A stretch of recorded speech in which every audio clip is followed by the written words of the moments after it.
লিল্লাহু তাকবীর। উপস্থিত পর্যায়ে আমাদের সামনে সংক্ষিপ্ত বক্তব্য নিয়ে আসছেন এরশাদনগর 5 নং ব্লকের সম্মানিত খতিব জনাব মুফতি আমিনুল হাসান।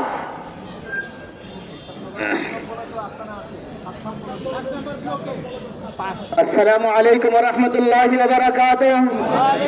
সংগ্রামী তাওহীদি জনতা, আমি আপনাদের সামনে সংক্ষিপ্ত দুটি কথা বলতে চাই। আপনারা জানেন আল্লাহ পাক রব্বুল আলামিন বাগানের সমস্ত পশুদেরকে নিরাপত্তার জন্য হুঙ্কার দিয়ে একটি সিংহকে বসিয়ে দিয়েছেন। যেই বাগানের পশুরা মনে করে যে সিংহ শূন্য, বাগান তাদের জন্য নিরাপদ, তখন তারা দেখতে পাবে যে তারা নয়, শুধু বাগানের গাছও বাগানে থাকে না। আমি স্পষ্ট ভাষায় বলতে চাই, যারা আলেম শূন্য কোন ইসলামী দল চায়, তাদের দলে মুসলমান তো দূরের কথা, নবীর ইসলামও থাকবে না। আমাদের সামনে স্পষ্ট প্রকাশিত হয়েছে। নবী শান্তির তাবলীগ করতে আমাদেরকে বলেছেন, কিন্তু আমার ভাইরা সন্ত্রাস, নৈরাজ্য, হত্যার তাবলীগ দিয়ে বারবার রাতের আধারে ছড়ি ঢুকিয়ে আমার মুসলমান শান্তিপ্রিয় মানুষদেরকে জবাই করে হত্যা করেছে। এটা তাবলীগ হতে পারে না।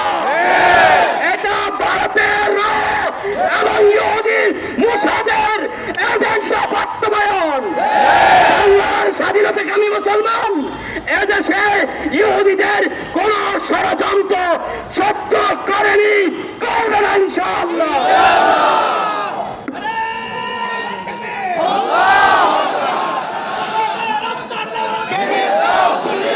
আমি এরশাদনগরের সকল মুসল্লিদেরকে উদ্দেশ্য করে বলতে চাই, আপনারা জানেন এরশাদনগর যে কয়টা ব্লক আছে, প্রত্যেকটা ব্লকে উলামায়ে কেরামের সাথে কাঁধে কাঁধ মিলিয়ে আমরা শান্তির তাবলীগ করে যাচ্ছি, ইসলামের তাবলীগ করে যাচ্ছি। কিন্তু এরশাদনগর 7 নম্বর ব্লক মসজিদ আমাদের পুরা নগরকে অশান্ত করে তুলছে বারবার।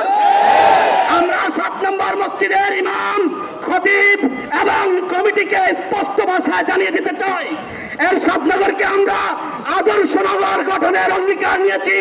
যদি আপনারা এই খুনিদের আশ্রয় দেন, আমরা সর্বশক্তি দিয়ে আপনাদের বিরুদ্ধে ব্যবস্থা নেব ইনশাআল্লাহ।